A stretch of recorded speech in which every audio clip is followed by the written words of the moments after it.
the Tower of London, a place of majesty, mystery, and most hauntingly, death.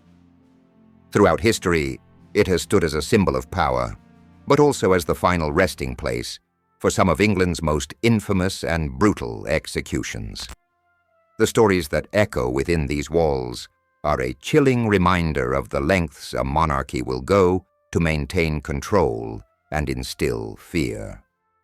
Situated on the banks of the River Thames, this imposing structure has served many roles: royal palace, military stronghold, and later, a symbol of terror for those who dared oppose the crown.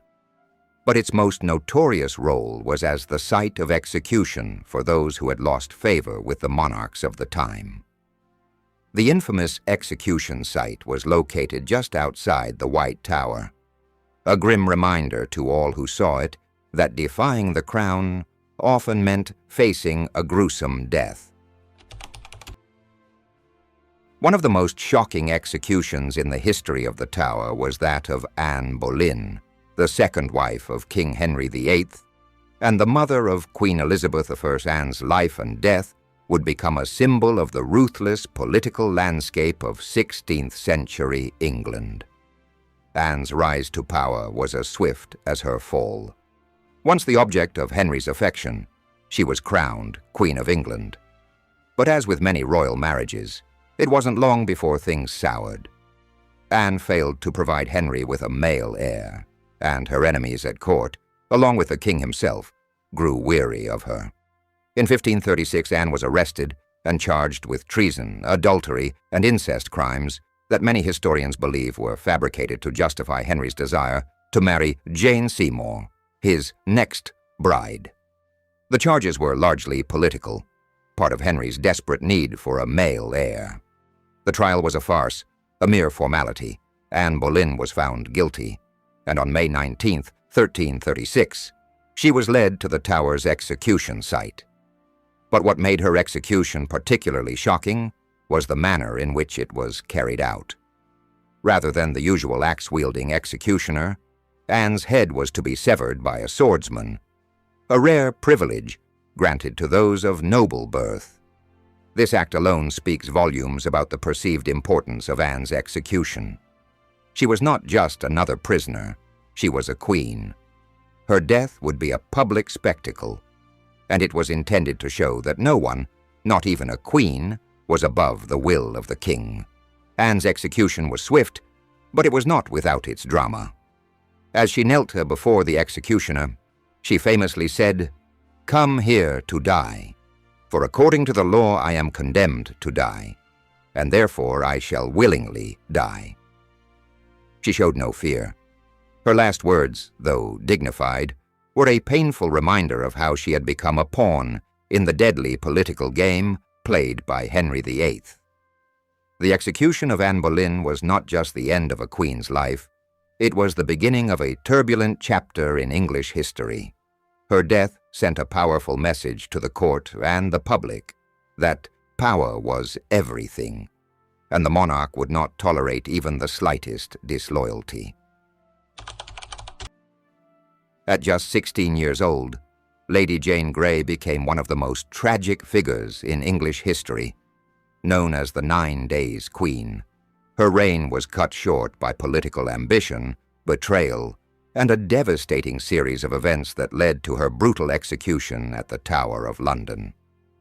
In 1553, Jane was thrust onto the throne in a short-lived bid to prevent the Catholic Mary Tudor from taking power after the death of her cousin Edward VI. Edward, a Protestant, had been manipulated into naming Jane his successor, hoping to keep England from returning to Catholicism. But the people were not ready for this change. And when Mary gathered support, Jane's reign crumbled before it had even begun. Lady Jane Grey was not a power-hungry monarch.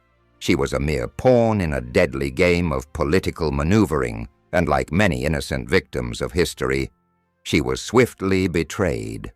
After Mary's forces defeated Jane's supporters, the young queen was captured and brought to the Tower of London.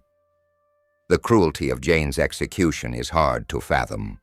Despite her youth and innocence, she was sentenced to die as a traitor.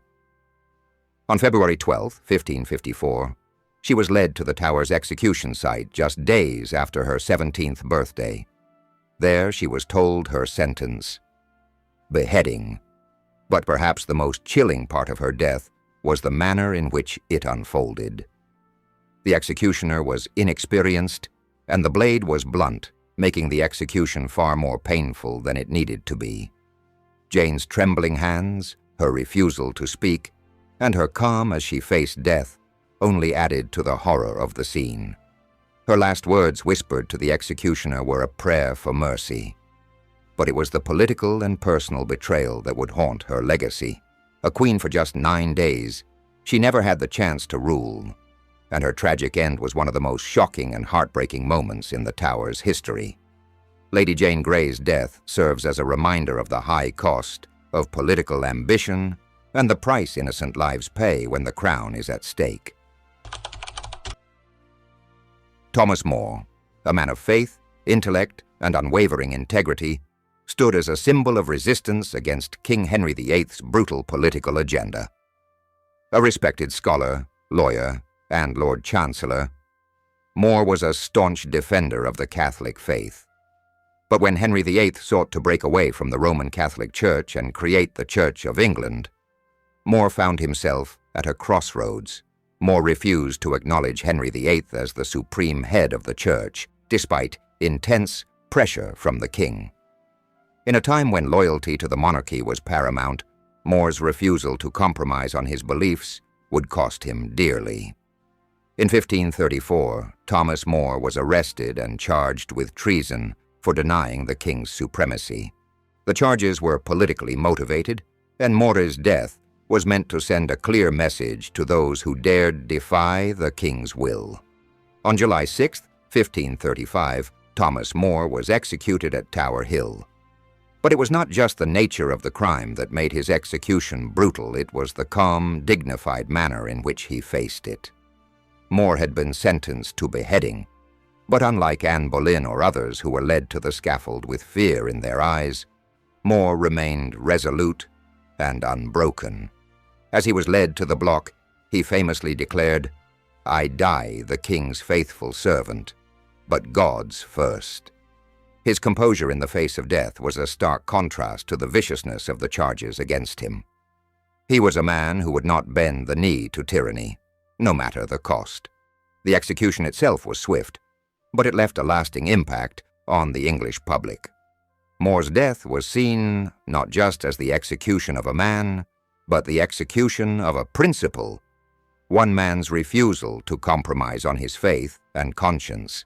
His legacy endured, and in 1935, he was canonized as a saint by the Catholic Church. More's death was an act of profound moral courage, but it also highlights the cruelty of Henry VIII's reign, where no one, not even the most respected men in the kingdom, were safe from the wrath of the crown. Robert Devereux, the second Earl of Essex, a man once held in high favor by Queen Elizabeth I, but ultimately betrayed by his own hubris and the Queen's growing distrust.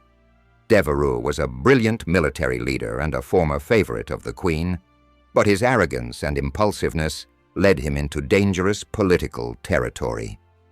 In 1601, he led a failed rebellion against Queen Elizabeth, known as the Essex Rebellion, hoping to seize power and regain favor. The rebellion failed miserably, and Devereux was arrested and brought to the Tower of London to await trial.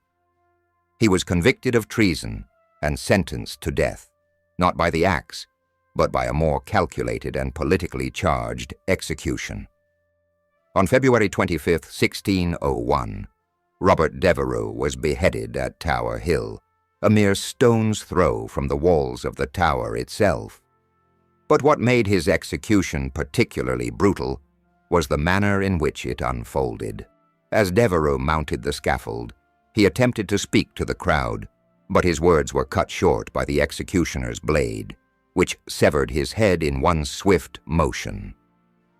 His death marked the end of his once promising future, a future that had been destroyed by ambition, betrayal, and his inability to navigate the dangerous court politics. Devereux's execution was the ultimate symbol of the unforgiving nature of Elizabethan politics. Lady Rochford, once a lady-in-waiting to Anne Boleyn, was a woman whose fate was sealed by the deadly politics of the Tudor court. Her life, intertwined with the rise and fall of powerful figures, ended in a way that was as tragic as it was brutal. After Anne Boleyn's execution in 1536, Lady Rochford, whose real name was Jane Boleyn, found herself caught in the whirlwind of scandal. She was implicated in the conspiracy that led to Anne's downfall, though there is little evidence to support that she was directly involved in Anne's death. Nevertheless, the harsh realities of Tudor politics were unforgiving, and she was charged with treason for her role in Anne's supposed betrayal. In 1542, Lady Rochford was arrested, and her trial was swift. She was accused of adultery and plotting the death of her husband, George Boleyn, a charge that led to his execution alongside Anne. The allegations were enough to seal her fate. She was sentenced to death by beheading, and on February 13, 1542, she was led to the scaffold at the Tower of London, but her execution was as brutal as the charges against her. As she approached the block, Lady Rochford was reportedly in a state of hysteria. Her death was not only a political necessity for the Tudors, but also an emotional end to a woman who had once been a part of the royal court's inner circle. What made Lady Rochford's execution particularly chilling was the fact that she had to endure a humiliating public spectacle. As the Tower stands today, a symbol of England's rich and tumultuous history, it holds within its stones the echoes of those who met their end here.